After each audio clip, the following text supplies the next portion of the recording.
Hello and welcome to Thinking Outside the Box with me, Tim Box. And me, Britt Box. We talk about all things mental health, emotional well-being and how to navigate your own mind in these strange times. And we'll do our usual disclaimer. We are not doctors, so please don't confuse any of our advice for medical advice.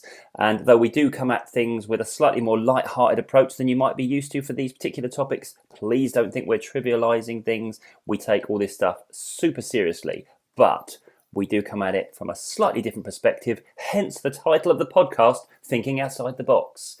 Cool, that was a long intro, actually. That was a very long intro. I've started to elaborate on the standard text. As I said just before we hit record, you can just do your normal intro, babe. You don't have to make a big song and dance about it. I like to keep it fresh. You like the singing and the dancing. Absolutely. Do you know what I was just thinking when you were saying that, actually? Because I do listen to you when you're talking. I don't just zone out. Wow. I was thinking, obviously, I'm in the middle of my bachelor's degree, yes. Okay, got that. You had to drop that in. Just want to drop that in. I'm in the middle of studying for a bachelor's degree in English literature and creative writing, in case you were wondering. And at some point, maybe I might, if I'm not completely put off, do my master's. And then maybe, Blimey. if I'm not put off, I might, look into doing a PhD doctor about it. So what do we do if we're still doing this podcast? And I am actually Dr. Britt Box. In the context of what we're talking about, you're still not a doctor. Unless you actually go and get a medical degree and a medical doctorate. Right. Next thing I know, you'll tell me if I get the degree, I can't put my hand up on an airplane if they say, is there a doctor on board? Exactly. No, you definitely can't do that. I could offer you a dictionary. Oh, no, you're choking. Okay, fine. Anyway, after that segue, it's episode 10. 10! Oh my Woo! God.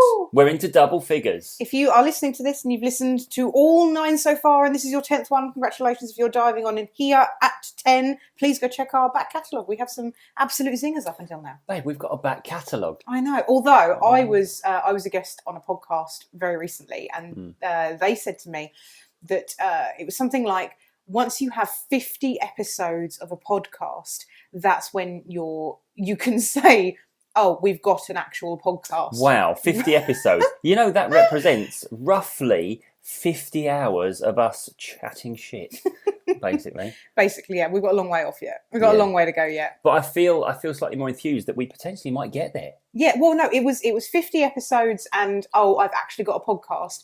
And was it 100 episodes and then people start taking you seriously? Really? Yeah, something like that. I mean, there's a little bit of me offended that people aren't yet taking us seriously. Oh, but then I wonder why. Yeah, I think about what we've spoken about. Yeah, I can see why, to be fair. Right. But anyway, so episode 10 is, of course, now we are beyond the realms of any Star Wars comparisons because there's only 9 episodes in the Star Wars series. You did it. You went there. You did it. As usual. So we're into uncharted territory now. Yes, uncharted waters. The other thing about episode 10 that I recall is I was quite keen to get some fancy podcasting recording gear when we started. Don't ruin the illusion. As far as anyone knows, we're sitting here with state-of-the-art, top-of-the-range gear and not just voice notes on our iPhone. But yeah, this is it. We're not. We haven't. Do you know what's bad? If you've seen our logo has got better tech than we do. It has, yeah. In the picture, we have a microphone. And proper headphones. Yeah, that is a fictional microphone represented in that picture. Yeah, and but this is it. So, and you said, look, let's see if we do more than one. You said if we do 10, then okay. Oh, we said, I said, who said? Who knows? Who knows what's been said? Yeah, to be fair, I don't. Unless somebody's got to put in the comments now. Yes, the quality of the sound is awful, Tim. Oh, well done. You're opening us up to criticism. The good job is, though, I'm confident of our podcast. Seamless segue into the topic of today's podcast, which is confidence. Okay, so where do we start then? That's the big question. So I remember when we first met. I thought I'd go there. And I remember seeing you and I thought, there's a confident young lady. Brilliant. I mean, it wasn't the only thing I thought, to be fair. No, you noticed a couple of other things as well. One or two. But I remember thinking you had a certain air of confidence about you. That's very nice. But then I got to know you. But then and you learnt I was an anxious, nervous wreck. Well, I wasn't going to say that, but I know that you're well aware that people will often say, "Oh, I wish I had your confidence." Yes. And you're quite quick to correct people when that happens, aren't you? Yeah. So one of the reasons I wanted to do this particular podcast is that is something I get specifically on my Instagram a lot. Of people saying, oh, I wish I could do this, but I don't have the confidence, or I wish I could do what you do, but I don't. How do you get the confidence to do what you do or be you? And I'd like to point out, listeners, in case you don't know me personally, there is nothing special about me, despite what I may say. Is. No, but I mean, I haven't got super soldier serum. I've not got anything fantastic or special about me. Honestly, I think I am a nice blend of insecure. Wait, it gets better. And I don't give a shit. Right, yes, yeah. I know what you mean. I think I am a perfect mix of the two, so that I will basically do what I want, where who I want, I was about to say. That's completely wrong. I do what I want, where I want, and not really care what other people think, but never to the point where I don't care what people think and I'm an arsehole, because I do care what people think. Do you know what I mean? Does that make sense? I know. Well, there is that's that horrible paradox, isn't there, where you can look at certain instances in your life where you very clearly are, as long as I'm happy with me, I'm happy, sort of thing. Yes. But there's also always, I think, in anyone, I think it's a rare individual that can say genuinely and honestly, there is no time in my life nowadays where I concern myself with how I'm being perceived or what other people make of me. No, exactly. And I think so. A lot of us will probably can relate to that idea that there's certain things that I don't care about. If somebody criticizes me for X or Y, I'm happy with that because it doesn't bother me, it doesn't damage me. Yeah. But there's also those sort of what do we call it, the raw nerves, the bits that cut close to the bone. Yes. That maybe I'm hesitant to use the word trigger because it's such a buzzword, but the things that fire off those responses in our mind that maybe come from old stuff or things that we just haven't quite resolved fully. Yeah. So the one that springs to my mind is I have, at the time of recording this, I have bright red hair. And I've had bright red hair as long as you've known me. I say at time of recording this, it's like... Well, I might not have bright red hair in the future. People might tune in and I'll be grey. I don't know. I'm getting on a bit. I think you'd be awesome with grey hair. Do you know what? I really want silver hair.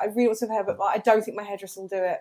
I don't think he'll let me do it. He won't even let me go back blonde. Not that I want to go back blonde, but he won't even let me. He won't let me. He dictates to me. I'm like, I pay you. Yeah, that's a good Surely point, it should not be that way around. But anyway, decides. And also, I know he's not listening to this, so I can say whatever I want about him. You've said that before about somebody, and then you've instantly got a message when it's gone live. That was your sister. Yes, I said, I know your sister doesn't listen to this, but I'm almost certain that my hairdresser, Brad, by the way, hello Brad, I know he's not listening, so I can just say what I want. Anyway, I have bright red hair, and I've had bright red hair since I think like 2009, somewhere around there.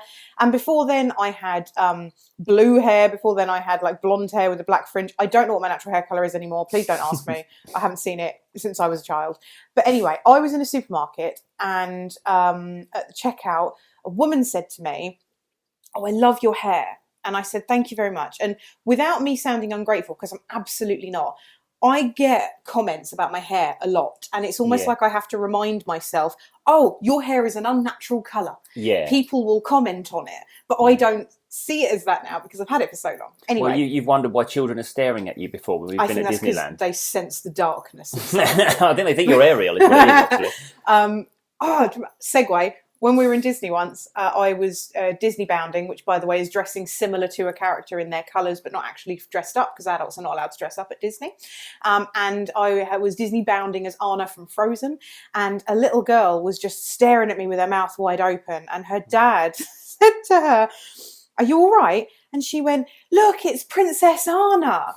And her dad looked me dead in the eyes, looked past me, and went, "Where?" And the little girl pointed again, and he looked at me, he went, "Oh, no. And I'm like, did you have to laugh? You did not have to laugh. Anyway, back to the story. The woman in the supermarket said, "I love your hair. I wish I had the confidence to have hair like that." And I remember at the time thinking, I couldn't correlate the sentence to make sense to me. I couldn't understand what she meant about how anything to do with a hair colour could be a result of having or not having confidence. Right, yeah, those two things didn't match up for you. I think this is a really good point, actually, because it's like when people say, "Oh, you're so brave," when people do things that they regard as challenging. I'm going to talk about that one as well. That one's on my list. Brave. That one we're going to come down to that one. But this is the thing, because I think it's if we're afraid, then we require courage and bravery to face the fear. If we're not actually afraid of the thing. So, for example, one of my practitioners saw a client who was afraid of spiders. Yeah. And the idea he had was that I need to have courage to overcome my fear of spiders. And courage was something he didn't regard himself as being abundant in, if you know what I mean. Yeah. When the reality of the fact is that spiders aren't dangerous. So we don't need courage to not be afraid of something that isn't fearful, if you know what I mean. No. And this is the thing, isn't it? It's when that person says, "I wish I had the confidence," clearly there's something about what they've been through that says, to do that, I would have to be incredibly self-confident. Yeah. And you're thinking, this is just my hair colour. Yeah, I don't understand. Yeah. And I can sort of understand it to a point of, like you often say, you can find me in a crowd.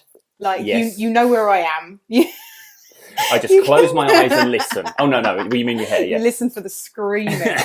No, you can see me, you can spot me. So I understand that in a similar way that, say like a poisonous dart frog in Brazil might have bright hair, so it draws attention to itself. I mean, it might have bright colouring. I don't think it's got bright Not hair. You know what I mean? Yeah. I don't mean like a hairy frog, but I mean like it might have a bright colouring to it to draw attention, so that other creatures know it's dangerous. Yes. Like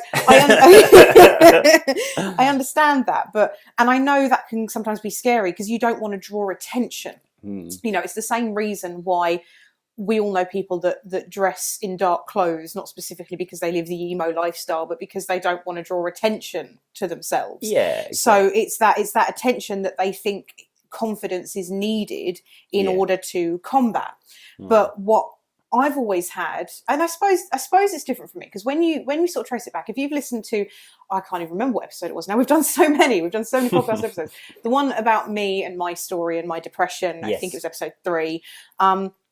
You'll know that when I was younger, I went to theatre school and I went to, I did West End stuff. And so I've always, it's almost like I was taught to stand out when everyone else at school learnt to sit down and to blend in. So for me, something like having bright coloured hair where people and nans stare at me, like I don't even regard that as a thing to be worried about. I'm just like, well, this is how I want to be. You be how you want to be. I've never understood the confidence aspect. Well, okay, I think this brings us on nicely, actually, to kind of a proper starting point for what we want to talk about, really, because it's like different people will regard confidence in a different way. They'll have different definitions of it, and they'll have different things that they would regard as an example of somebody displaying confidence. Yes. Yeah? And I've obviously, with what I do, I think about this sort of stuff a lot, and I've had to sort of talk this through with people a great deal when we've been doing work together. And I've come to regard confidence not as something that we build or we kind of work on and grow as we go through life. I very much regard confidence as something we are naturally born with. Yes. And I'll explain what I mean by this. Because I'll often see clients that will say, I've never been confident. And we very quickly work out, it probably just means that you develop certain insecurities before you can even remember thinking about this stuff logically, you know. And this is why I would always refer to confidence not as something that we have to generate and find or learn about. It's more like the absence of insecurities. Yes. Yeah, does that make sense? It does. But that's also not to say that, because this is where, where we then come back to the other side of the coin. I'm one of the most insecure people. People think that I'm really outgoing and I'm confident and I'll talk to anyone, when really I'm an introvert who's insecure, who would rather not have a phone conversation. If I can email someone rather than speak to them on the phone, I absolutely will. You have to moan at me sometimes to say, just pick up the phone, will you? Just pick up the phone. Exactly, because I don't want to talk to people on the phone because I don't like it. So I believe that I personally have confidence in some areas Yes. and not others. But Yeah. don't get me wrong, if I need to step up and do the thing, I will just step up and do the thing. Yeah, you won't let any insecurities hold you back from what you want to do and what you want to experience. No. So the other time that I get normally on social media that comes to confidence is about body confidence. And, you know, because there's the whole body positivity movement and things like that. And Yeah. I'm not sure that my values necessarily align completely with body positivity. But Right. I do absolutely agree that my values align with body confidence, at least. Yeah. So I will post pictures of me at the beach and in a swimsuit. You know, for those of you who haven't seen a picture of me, I'm a bit on the chubby side. So I will wear things that maybe women who are my size, which by the way, I just want to point out, I'm a size 16. I'm not, you know, I'm literally the UK average. Right. But for some reason, my size 16 arse in a swimsuit provokes a reaction in other people. And, you know, that's fine. What other people think of me is none of my business, as we said in our social media episode. I mean, it provokes a reaction in me, but I think you're talking about something else, aren't you? It provokes a positive reaction. But I get told, wow, I'd love to have the confidence to wear like swimwear like you do. And again, I don't see it as about confidence. I see it as, well, what am I supposed to wear? I want to get in the sea. Yeah, yeah. I want to get, you know, don't get me wrong, like my thighs rub together and I know my bum is big and I'm aware of that. And sometimes I see people, you know, looking at me or making comments, but that doesn't stop me. And I think that comes down to, you know how you were saying we were born with confidence? Yes. So I was the kid that would talk to anyone, you know, to the point where my mum had to like pull me away from strangers just in case I got stolen, you know. But I was a very talkative kid. I was very chatty. I would talk to anyone. And when I got to school and I got bullied at school for being, you know, for being big, for singing, for this, that and the other, it was funny because I would go home and tell my mum and she would say to me, oh, no. She'd be like, oh, no, they're wrong. Yeah. And because I believed wholeheartedly everything my mother told me was absolute fact, I then went to school armed with the, oh, no, you're wrong.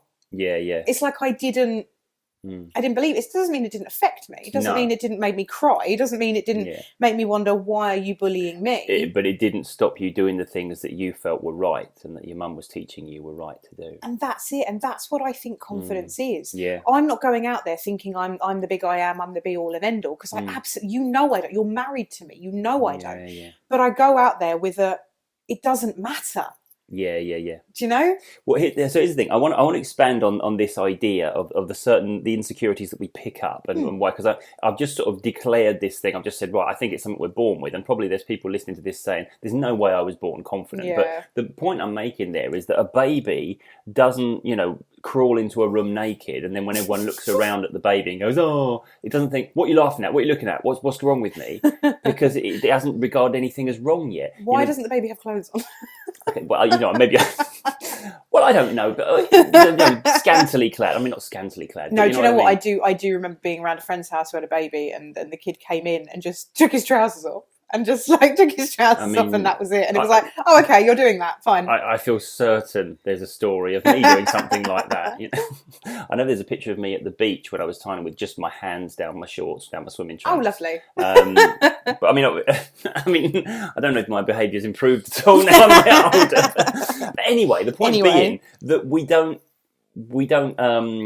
walk in there covering ourselves, you know. No. So there was I saw a really good video. I can't even remember what the purpose of the video was. It was like marketing something, but it was on Facebook or social media or something. It was ages ago I saw it, but it really had an impact on me because they just had this. Marketing works then, it seems. Well, I suppose, yeah. Although the fact I can't remember what they were marketing is probably not a good thing. Probably not. But anyway, they got people in a room one at a time. They interviewed them, and they only really asked them one important question, and that was, if you could change something about yourself, what would it be? Yeah. And so there were people saying, oh, I'd have, I don't know, my ears wouldn't stick out so much, or I'd have a smaller nose, or one of the ladies said her forehead wouldn't be so big. Yeah. And it was all sort of things that maybe they'd received criticism for in the past, maybe a bit of bullying or something like that, you know. Yeah. And then they asked the same question. They got some like 5 or 6 year olds in the room and asked them the same question. Their answers were drastically different. Yeah, there was one. I remember one boy said, "Well, I'd have a shark's mouth, so I can eat loads of food really quickly."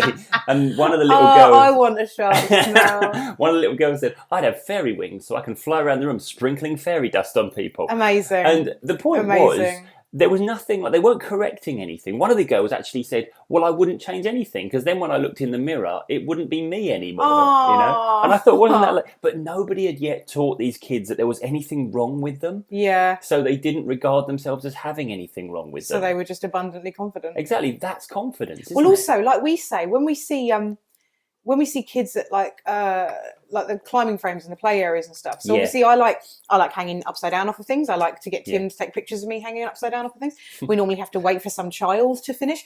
But anyway, yes. I will do it with fear.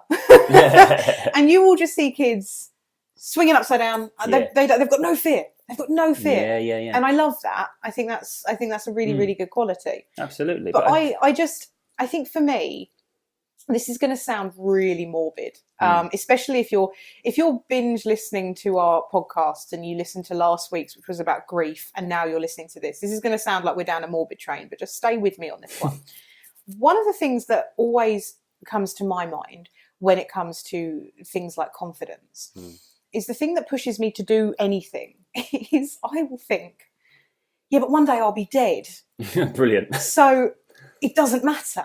Yeah. So it literally doesn't matter, you know, and I would much rather be, if I'm lucky enough, be a little old lady with a head full of memories and, oh my God, can you believe I did that? Rather than, I wish I had the confidence to do that. Because you can wish for confidence all you like, but until you actually go out there, do the thing, see it's not that scary, you're only going to keep wishing. Well, this is it. People do this thing of waiting to feel confident about the thing they want to embark upon. Yeah. And you'll wait forever. You know, confidence isn't something. I sometimes think that, you know, going out there and doing stuff is almost like it comes from having no confidence. You know what I mean? It comes from going forward, even though I don't have confidence in the result. And this is another point that I want to make. When I'm seeing people for their confidence issues, they generally have it focused towards a single goal. Like, I want to be confident when I go for that job interview, or I want to be confident when I do that public speaking engagement that I've got, you know? And I think a lot of the time we're putting our focus at the wrong thing. Because we're putting our focus on confidence in the result rather than confidence in what we input towards the result. Yes, or even waiting for the thing to get confidence. You know, I know as a woman, I'm guilty of having said this before, and I've certainly heard this before. Oh, well, when I'm at a certain body weight or when I'm at a certain clothes size, then I'll buy the swimsuit, then I'll wear the shorts. And then, you know, and it just keeps coming back to me of, no, remember, your time isn't promised. Your life isn't promised.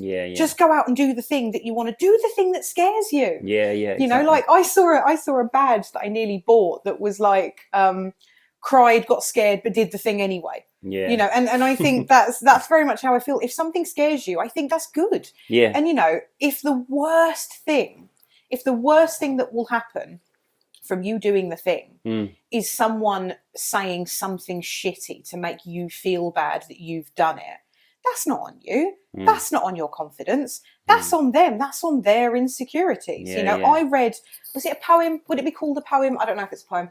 By, I believe, Teddy Roosevelt. Someone will correct me if I'm wrong. And it's called The Man in the Arena. And I'm obsessed with it.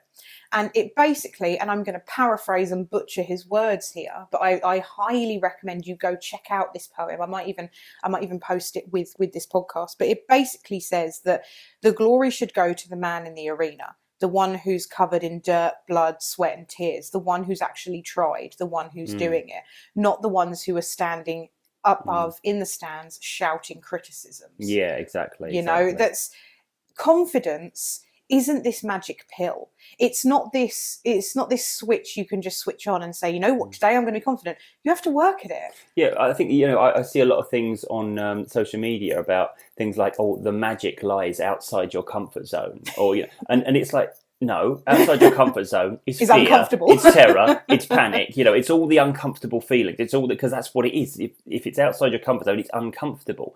But then you might think, well, why? What are we asked to do then? Just constantly be in fear if we want to go out of our comfort zone? Yeah. And the answer here is that we that's our journey. But we don't then just live outside our comfort zone. We expand our comfort zone Yes. to incorporate those things that we want to do. Yes. You know, and I've probably spoken on this podcast before about one of my favourite documentaries of recent years, Free Solo. Oh, yes. Which is about Alex Honnold scaling El Capitan, which is the big Highest rock of peak or granite, something, yeah. in Yosemite, and he was the first person to do it without any ropes or any support climbers or anything like that. Just did it in one hit. I mean, I personally think the man's an idiot, but well, he's certainly got a different outlook on the world. My criticism does not matter. Exactly, but this is the thing. So you think, oh, he must be just addicted to being terrified or something.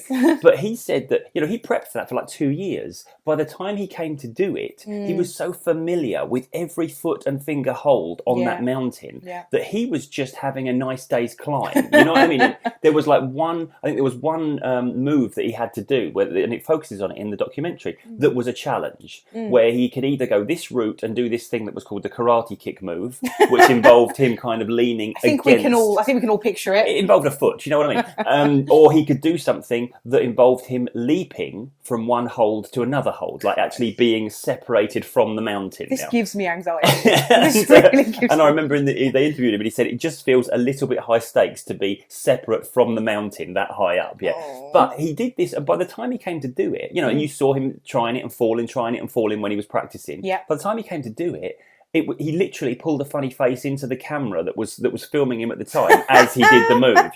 It was such a so he wasn't there in terms of I want to feel terrified. He wanted to feel comfortable and enjoy it. Yes. And the thing he said, I loved that, not because I've just done something no one else has ever done before, but because he said the last hour of that in particular, I was just enjoying the climb so much. That's lovely. And I think it's one of those things where you know what. It is terrifying to step out of your comfort zone. It is terrifying for everyone. But when we want to do the thing, if we repeat that process, if we do it often enough, then it becomes part of our comfort zone. Exposure therapy, if you will. Kind of like, so that you do it.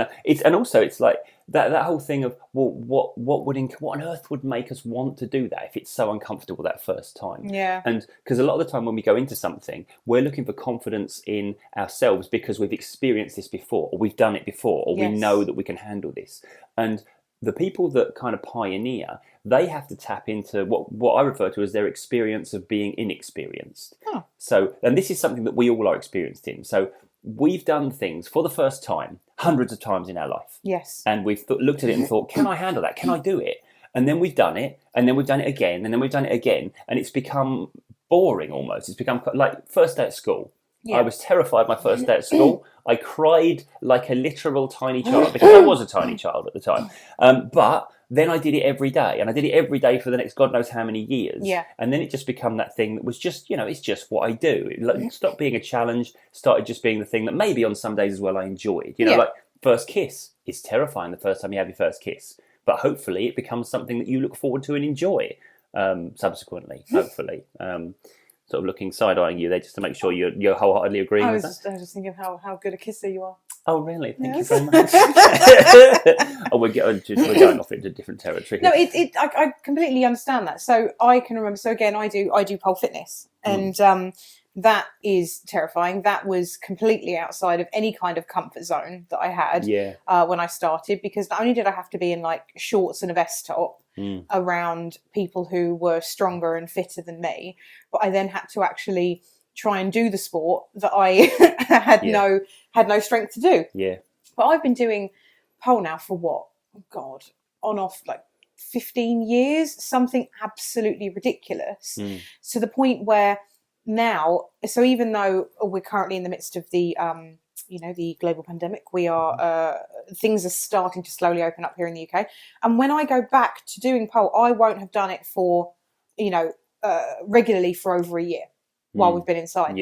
Because I've got years of experience of just doing it, I know I'll get there, put my clothes on, off I go, and not even think about it. So it was on one of my, this was the other thing where people confuse confidence with bravery. Right. This is the other thing I wanted to talk about, that I posted. I've got a pole aerial Instagram account because otherwise I would just be spamming my normal page with all my pole pictures. And And someone commented, this was a while ago, I'd love to do pole, or I'd love to do that, but I'm not brave enough to do it. And this is like exactly like you were saying at the start. Bravery means that something is scary. Yeah. You know, and maybe that's it. Maybe it's not that I don't have fear. I do have fear. Christ, I have fear. But I think my fear levels are just a little bit like, I don't think things are scary that people might think are scary. Yeah. Different things you're afraid of than what other people might be. Exactly. Like, for example, I've recently started writing again. I do creative writing. I really enjoy writing stories. I've not done it in a very long time because, I had a fear of starting it. Yep. And you could say I was, maybe lacking in confidence in my writing. But it took for someone to sit down with me and to say, oh, it doesn't matter. Yeah. It doesn't matter. Yeah. It doesn't matter what happens with this, what anyone thinks of it, just do the thing. Yeah. And that kind of feeds back to what I was saying, by the thing that I think gives me confidence is knowing, and this is going to sound so bleak, is knowing that nothing really matters. Yay! Yay! Thanks for listening, guys. Hope you got something positive out of that. No, do you know what I mean? Yeah, I do. Life's too short. Life is too short to wish and want and hope and, But this is the thing, the things that we're worried about, the things that stop us doing this, in the very near future will not matter at all. Yeah, they're very transient, our concerns. Yes. The things that we allow to halt us in our tracks will not matter to us in a few rotations of the earth. It doesn't. You soon find that your concerns and the things that are important will change as life goes on. Yes. And certainly when you're looking back, like you say, on your life as a whole, you will look at the reasons why you didn't do the thing, and you'll wonder why they were even valid at the time. Yeah, but this is the thing. I think as well. This is what, coming back to that idea of when we seek confidence in an actual result. Yes. I'll say to people, so when will you know that you've got that confidence that you're looking for? And they'll say, well, when I get that job that I go for, or when everyone loves my public speaking, And it's like, well, hang on, you can't be confident in that, because that requires the input of someone else. You can't control what other people are doing. Exactly. You can't decide whether you get the job or not. You can only decide whether you feel you've done a good job in terms of carrying yourself within that interview. It's like the Wimbledon finalist who's just lost the Wimbledon final. This used to perplex me when I was younger.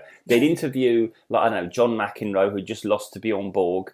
I'm really aging myself now, my knowledge is Tim Henman and Andy Murray. Later, So Tim Henman had many interviews of him having lost the match. Yeah, that's what I remember. But generally, those people would say, they'll say, "How are you feeling after that match? What an epic match!" And they'll say, "I'm feeling really good. I felt I played a great game." And I was thinking, they'll say, "I played my best game I could have." And there's me at home thinking, hang on then, but you lost. So you're saying that guy over the other side of the net is better than you. You're just admitting that. Yeah.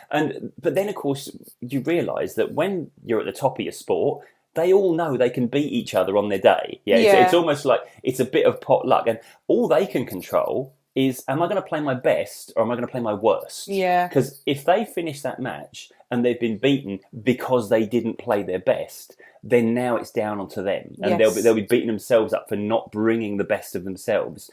But if they said, well, you know what, I left it all out there, I did all I could. On that day, though, he was just better than me that day, If they say that, then at least there's nothing more they could have done. Everything that was in their control, they handled. And this is the thing. You look at people who go into sporting events and they display confidence. Like Roger Federer, he always seems to be very confident. But he's only confident that he can do his best. And if he does his best, he's got a really good chance of winning the match, you know, but he can't guarantee it. So I always think these people are so, their ability to bring the best mindset to those instances is because they're really, really practiced at only concerning themselves with what they're doing. Yes. And I think, do you know what? I really, really agree with that. And I know it sounds so cliche, but as we've said many times on Thinking Outside the Box podcast, things are only a cliche because they're true. So that'll be our next piece of merch. Excellent. But, confidence comes from within. Yeah. If you wait for, to be accepted by everyone, to be, for external forces to tell you how you should be feeling, you will wait to be confident forever. Yeah. And I really, really do believe, don't get me wrong, I think you should all be living your best, truthful, most authentic self, whatever that means to you. But paradoxically, I also believe in faking it till you make it. Okay. Absolutely. So I believe that, if you were walking down the street, for example, and you were feeling a little bit insecure, or you weren't sure about the coat you were wearing, or you were thinking about a conversation you'd had the other night, and you were like, "Oh, I should have said that." If you're thinking like that, and your head's down, and you're small, and you're keeping yourself to yourself, then you will inevitably feel a certain way based on how you are carrying yourself. Mm-hmm. If you walk down the street with your head held high, stepping each step purposefully, like like you're going somewhere important. I don't know. That's the best way I can describe it. Yes. The way you feel inside will ultimately change. Yeah. It's like that thing they say, if you're feeling, and please don't get me wrong, as someone who has suffered with depression and mental health issues, I am not saying that this is it. Yeah, but just cheer yourself up. Just cheer up. Just cheer. No, but when you're feeling sad, and like they say, like to smile or to make yourself laugh. Yeah. And that has been scientifically proven to lift your mood in that way. But that's, again, I'm not advocating that as a cure for depression. It's the solution. Absolutely not. But what I am saying is if you go into a situation, you walk into a room, and you just pretend to be confident, I guarantee that will ultimately change how you feel from the inside, and then that confidence will become absolutely real. Yeah, but it's like that thing, isn't it? When you like the stand-up comic walks on stage, and we're waiting, or even any public speaker actually, we're waiting for them to do something to put us at ease. Yes. And we want to see that they're comfortable, because as soon as they're right, I'm comfortable now. Yes. But if I feel like you're struggling, if I feel like you're nervous, or something's going to go, then I'm going to be like, I'm going to be on edge for you. Do you know what I mean? And this is the mistake I think we make when we put ourselves out there in a public speaking environment, the assumption that everyone wants us to fail and everyone wants it to go badly for us. They're saying, impress me. Yeah. When actually we're sitting there thinking, I hope you're really good. Yeah. I hope you this is a good use of the next 20 minutes of my life, or whatever, Yes. And we're not after you doing badly. We actually want to feel comfortable and at ease. And this is why confident people, attract people in that sense, because oh great, I can be at ease with who I am around you, and it conveys a message, doesn't it? See, but I also know that it can go the other way. So where we said, like where you said from the off that you perceived me as confident before you met me, and people who don't know me think I'm exceptionally confident. That can go the other way, and that can be. And I will say this, not to make it all about gender and all of that, but this is harder for women because as a woman, you walk a fine line of being confident, and then what would you say, like loud or bossy or this or that, it becoming a point of criticism that you seem to have a high level of self-esteem or something. Who does she think she is? All of that. Men never get that. No. You will never. Men are told they are assertive. Men are told they are good leaders, that they are this, that, and the other. You will never hear a confident man being spoken of in a certain way. But you will always hear of a confident woman being spoken about in that way. And I've had that before.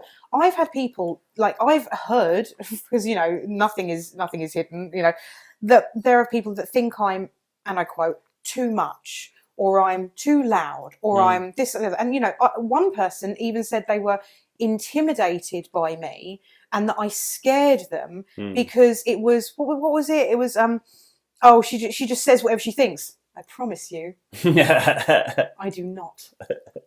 You think I know what I'm thinking. You have no idea.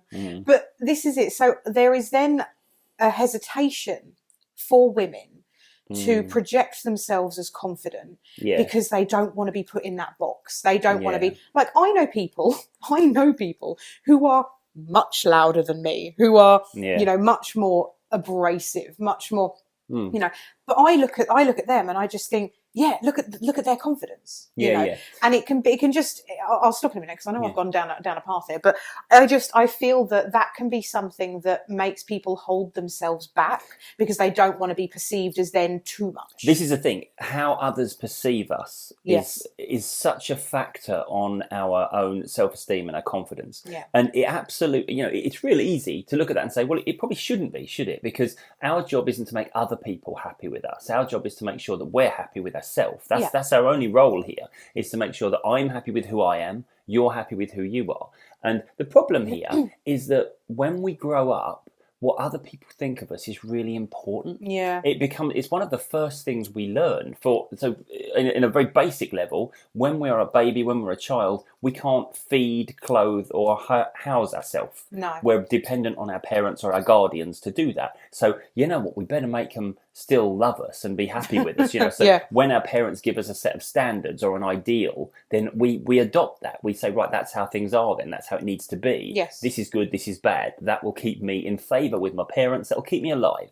Then we go to a school environment where social acceptance is literally everything. Yeah. This is why we start smoking to fit in with people, even though smoking is bad for our health. It's like social acceptance is literally more important than our health. Yeah. And the problem there is that we get put in a classroom of 20, 30 people. Yes. And they say, right, here you go.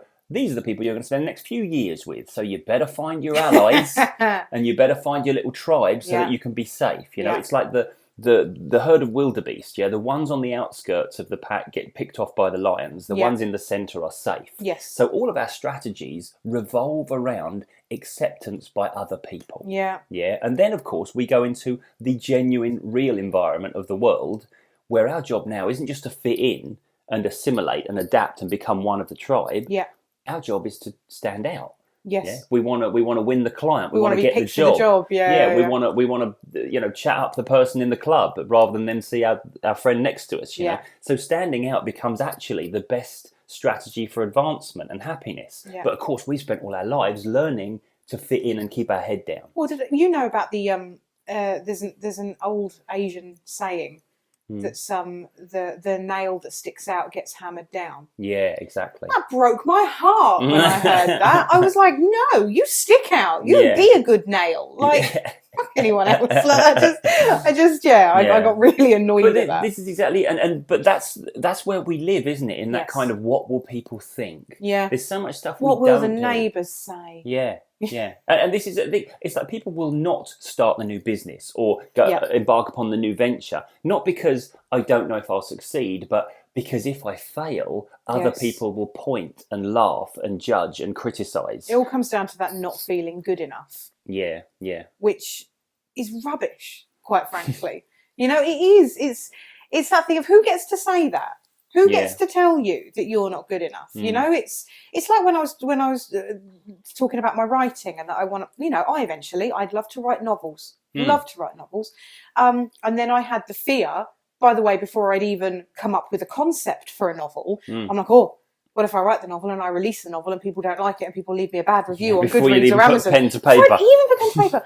And then I thought, well, that's okay. So I've read books that I don't like. Yeah. And I've read books that I've got to the end and I've gone, bloody hell, that was awful. But I know it's not a bad book. I don't believe there are any bad books personally. I just think that book was not for me. Yeah, exactly. And I just get on with my life. I don't leave the bad review because I'm not that person. I'm not, Well, most people don't, do they? I think this is the thing. We think that if we encounter somebody who doesn't approve of us, what it's going to do? They're going to review us. They're going to get up in our faces. I don't like you. Probably they'll just wander off and find someone they do like. And if they do, as we said on our social media podcast, and if they do send you things, you just delete and you block them and you carry on being your fabulous self. Exactly. And the thing here is that we could put a lot of effort into making everyone like us.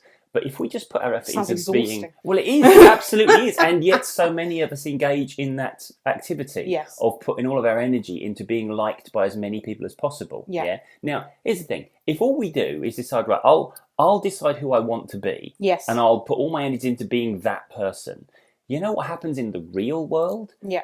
Is that the people who like that version of you, they're attracted to you. And you'll find yourself surrounded by people who like you. Yeah. The people who don't like you, they'll wander off and find people they do like. Yeah. This is why it's like when you see on the internet, we've got a group here, we're all into pole fitness. Yeah. Or we're all into Disney. Or we're all into Star Wars. Yeah. Then, and so we find our tribes. We find the people who we have common interests in and who speak the same language as us. Yes. Yeah. We don't spend a lot of time forming little groups of people that all hate each other. No. Yeah, it doesn't. I mean, I suppose you could think of examples of that. I'm trying to think of it now, but that's not what happens. No, but there actually are message boards of people who log on just to slag off bloggers and people who, and it's like, what an awful, negative, horrible corner of the internet. I don't wish to be part of that. At the end of the day, we know this. Yeah, people that spend their time and their energy trying to pull down others, they're not happy. No. That's all that means. It means I'm not happy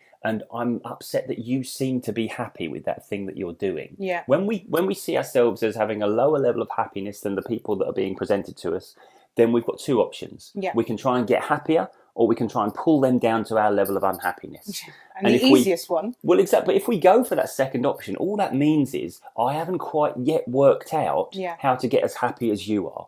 Yeah, and that can be frustrating for people. It can be challenging for people, but that's their journey. It's not for us to concern ourselves with their journey on that one. No, and I think again, as we've said, it boils down to the fact that confidence.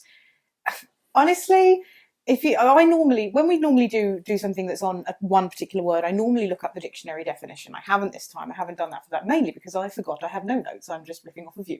You're bringing some great content though, Britt. Got to say that. But I honestly, confidence as a base level, I think is a myth. You just live your life and just. It doesn't, it doesn't matter. But this is what I'm saying. You don't need to have confidence in how successful you're going to be at impressing the person in front of you. No. You just have to have confidence that I'm determined to be me. I'm going to be the person I want to be. Because that's the thing you do have control of as well. Yes. So you do have every right to find confidence in that. Yes. That I'm being the version of me I want to be. It's like, so I always have this thing that I say to people is that if you were going to go and get advice on, I don't know, plumbing or electrics, you'd probably go and find a plumber or an electrician. The people who are perceived to be the expert in their field, okay? Yes. You wouldn't ask somebody who'd never picked up a tool in their life or something like that. No. Because they're not the expert in like that. My good self. Well, exactly. And you wouldn't ask me about plumbing either, even though I have a modicum of experience. Point being is that you are the world's leading expert on one particular subject in this world as well. Adam Driver. Two, okay. No, but we're the expert on ourselves. That's the point I'm making here, is that we take other people's opinions, and you know why we feel vulnerable to them? Because if they give us a negative review or a negative bit of criticism, then that will damage our self-esteem. We'll take it as true. Somebody says you've got big ears. Oh no. And then next thing you know, you're pulling your hair down over your ears for the next few years, know. And yet they're an absolute, compared to how much you know about you and your journey and everything about you, they're a first day novice. Yes. Even the people who know you best, your partner, your family, your mum, your dad, your colleagues, your friends, they might know you really, really well. Yeah. But you're the only person who's been present at every scene of your particular movie. And you're the only person who's understood the main character's motivation within that scene as well. So compared to anyone else on the planet, they're a first day novice compared to you, who's the expert. They don't know anything. This is it. So if you feel like what I'm bringing here, I'm quite pleased with, that's the version of me I want to present, then anyone that gives you a differing opinion of that is very probably wrong. As my mum said, they're wrong. Yeah, exactly. They're just wrong. Their opinion can be disregarded. Yes. I saw somebody on one of my workshops once, and it was somebody who was running a gym.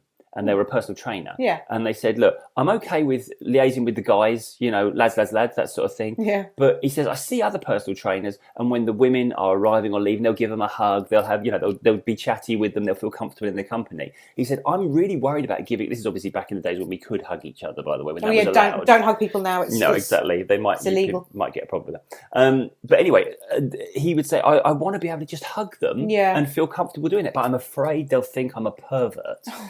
And I said to him, are you a pervert? And he said, no, I'm absolutely not. And I said, then okay, because you know what? You can't control whether people are going to misunderstand who you are. Yeah. As long as you know who you are and your intention is correct according to your set of standards. And you are respectful of other people's boundaries. Obviously, respectful of boundaries. I'm aware that I didn't... Because I'm not a hugger. If someone comes and hugs me, I instantly go, no, thank you, no, thank you very much. I've seen contacts of ours chasing you around a kitchen in America trying to hug you. And I'm like, leave me alone. Do you know why I hugged her in the end? Do you know why I hugged her? because she was American and she could have had a gun. She actually, funny enough, she did have a gun. We found out later, but that's another story. That's a different story for another time. But if you see me in the street, please don't hug me. But do say hi. Please say hi. Say hello. I'm not a hugger. But so this is the thing. It's like obviously the caveat of the no freestyle groping, you know what I mean? But it's like if you feel that the version of you that you're presenting is the one that you want to present, then it doesn't matter what other people think of you, because you're guaranteed to find people who don't like you for being you. Absolutely, that's a cast iron certainty, and that shouldn't affect your confidence levels. Exactly. It's got to come from you. It's got to come from within. It's got to come from Don't look to have confidence in what they're going to think of you. Yes. Look to have confidence in who you feel you are as a person. Absolutely. Yeah. Okay. What else did we want to cover about that? I feel like we've done some, that was important stuff, that last bit there. Gone into a deep dive. Yeah. Just, I'd like to, as with all of our podcasts, I'd like to sort of leave people with some good things, and I think top tips. And I know I can see on your little bit of paper there. You've seen I've got some top tips recorded. Yeah. Okay, I think it might be top tip time then. What's your first one? Because I read it in a slightly different way, and it just threw me off a little bit. Well, it says in my notes, look after yourself. Right, I thought it said, look at yourself. look at yourself, honestly. And I was like, babe, that's counter to our message, isn't it? Okay, look. When I say look after yourself, right?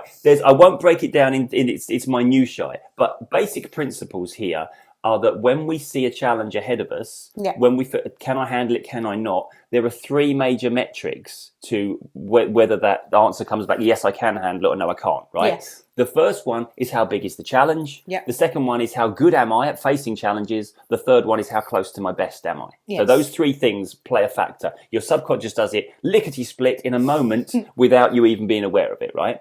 So the second one, how good am I at facing challenges? That's your self-esteem levels. Yes. Yeah? How much do I regard as being able to take on? Have I done the thing in front of me previously? Etc. Etc. Yeah. But I'm just saying, ignore that one for now. The third one, how close to my best am I? Yeah, because you could be the very best person at overcoming challenges in your own opinion. You could be facing a tiny little challenge that you should be able to deal with easily. But if you're a low ebb, if your batteries are not recharged, if you haven't looked after yourself regarding your sleep, your food, if you're hungry, exactly, all the you're things mildly inconvenienced, all the things that really get you go, then you might look at that challenge and feel like you can't do it. Now, what I mean by this as well, if you repeatedly sacrifice your own self-care, and I know we've talked about self-care before, but if you repeatedly sacrifice that, then you will have more and more instances where you look at your daily challenges and you don't feel up to handling it. Yeah. Ultimately, that will erode your self-esteem, that second metric of how good am I at facing challenges. So if all you do, leaving this podcast is just make sure you're getting your sleep, you're getting your rest, you're eating properly, you're drinking properly, that sort of thing. Yeah. If that's all you do, at the very least, the next time you face a challenge, you will be the best version of you about to face it. And you can have the confidence knowing that you'll be able to face it. Exactly. And then you'll get used to achieving things and taking things on and doing rather than holding back. Yes. And what will that do? It will increase your self-esteem and build your confidence. Yeah. Exactly. So looking after yourself is like a real basic one, but hopefully that explains how I see it in terms of its knock-on effect on your self-esteem and your confidence. Okay. The second one is the one, I know this is one, we've probably said this every podcast, when you talk to yourself, do it with kindness. If you wouldn't say it to a friend, do not be saying it to yourself. Exactly. I made a habit a long time ago that I still do, and it used to feel quite silly doing it, but it doesn't anymore.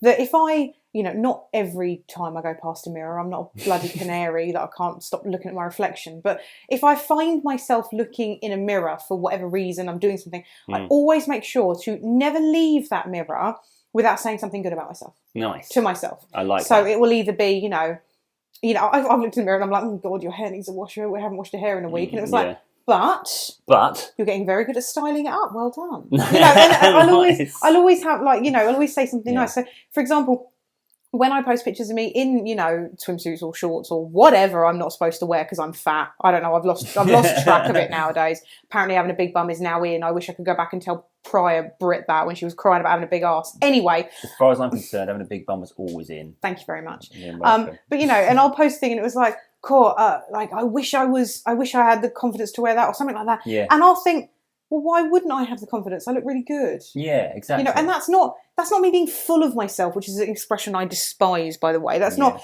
that's not me, loving myself. Also, oh, she loves herself. Yeah, I do. Yeah, and what? absolutely. And what what? you don't? Yeah. You live with yourself. Yeah. You wouldn't live with someone else and have a relationship with them unless you loved them on some level. If you don't love yourself, what are you doing? Yeah. Anyway. Can I just go into that a little bit, actually? Yeah. Because I'll see people who say, I look in the mirror and I hate myself. Yeah. And then when I'm saying, so when are you going to love yourself? They'll say, oh, when I look in the mirror and I look this size or shape or I'm this way. Yeah. And it's like, well, you'll probably never get there then. Because as you just pointed out, you're not going to really do anything to help anyone that you hate. Yes. You're only going to help the person that you love.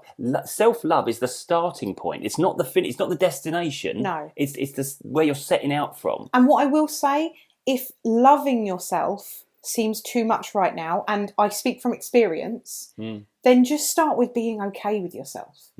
Just start, even if you hate yourself, start with being okay with yourself. If you're already okay, try liking yourself and then go from there. Again, I think the problem here is that we look to make an assessment of how well we're doing or how good we are before we say, okay, I love that. Yeah. Look, you can dislike the way you look. You can I want to change that. I want to, amend that or whatever it is. But that shouldn't then stop you loving yourself. No, I dislike. This comes down to this is very shallow, I'm aware. I have short legs. I have a long torso and I have short legs.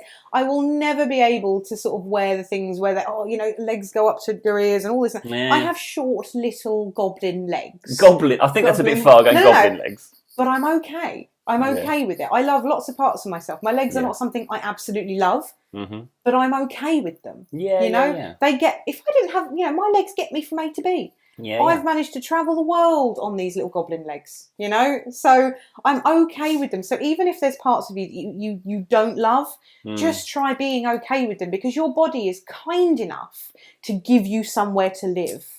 Show it some appreciation. I think this is the thing, we might talk about, people bullied me for that thing, or they pointed that out, criticised me for this, but that was a moment. That was literally just a fraction of a second when that comment landed on you. What happened then was that you repeated that comment as the truth to yourself over and over again when you looked in the mirror or when you went out that day and things like that. And it's like, one of my friends said it brilliantly. They said it's like somebody plants the seed, but if you ignored that and left it, it would just die in the ground. It's you that keeps watering that seed and has turned it into something huge now that holds you back. That's a very good analogy. I like that analogy. I like that. Yeah, it's very good. So this is the thing. So if you can do nothing else, talk to yourself with kindness, and like you say, the old reflective reframe of if this is not what I'm happy with, what am I happy with? What can I say to myself with kindness? Just, listener, do me a favour today. Just say something kind to yourself. The next time you're in a mirror, you're by a mirror, the next time you're looking at yourself, the next time that you're alone, whatever, if you don't want to do it with other people around, say it out loud and say something kind about yourself. There you go. Lovely. And the third top tip, number 3, they come in threes, don't they? When somebody says to me, how can I then get more confidence? Just what's the thing I can do? I always say, get out there, make mistakes. Do things, get it wrong, right? Because, back to the old cliche of the cliche, we learn more from our mistakes than we do from our successes. That's a thing, right? The problem being, we don't learn from them because the energy is spent after that mistake beating ourselves up for making it, saying I was stupid for doing that, oh look at me, I make all these mistakes, I'm terrible. When if we just put the energy into look at that, I've learned something, I didn't know that 5 minutes ago and now I do, then all that we can conclude is we are now a more knowledgeable, experienced version of ourselves than we had 5 minutes ago. And what that means is I am now the best version of me that there's ever been. And what that means is I have every right now to stride forward even more confidently than I did previously, because I have upgraded with that last piece of knowledge, that last bit of experience, to a better version of me. That makes sense? That makes lovely sense. Cool. Okay, well, that's the 3 top tips for confidence. So we're expecting you all now to rush out there and gain all the confidence you can. But yeah, I guess my final thought of the day actually is just where we started with. Don't think confidence is something you have to grasp or you have to find. Honestly, I've never had it. Where can I find it? Just start to let go of the insecurities that you've built up over the years. The things that you felt were true, that maybe we can look at them again and say, actually, it doesn't apply anymore. And you'll discover you had the confidence inside you all along. Why did that just sound like the end of a Disney film? I don't know. I liked it though. I liked it. I liked it too. We really hope that you took something positive from that. If you did, please to come get in touch with us. You can find me on Instagram at BrittMarieBox. You can find Tim at TimBoxMindCoach. Come tag us, let us know you're listening. We love to hear from you. And that's it. 10 episodes done and in the bag. Thank you very much for sticking with us so far.